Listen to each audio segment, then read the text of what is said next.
Ұлы бабамыз Абай Құнанбайұлының 175 жылдығына орай Ақмола облыстық сотының төрағасы Досжан Сарманқұлұлы Әміровтің бастауымен Ақмола облысы соттарының арасында Абайдың даналық сөздерін оқу бойынша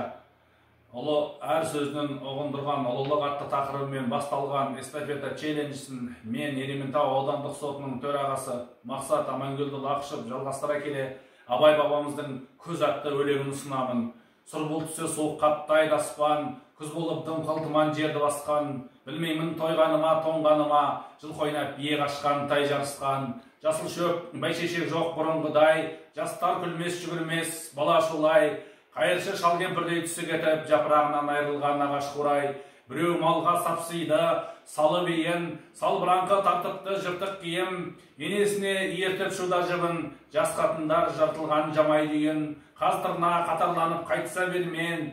астында ақшамшы жүр ол бір керуен, қай ауылды көрсең де жабыраңқы, күлкі ойын көрінбейді, сейіл серуен деп Абайдың өлеңін аяқтай келе, эстафетаны жалғастыру үшін келесі аудандық соттардағы әріптестеріме жолдаймын.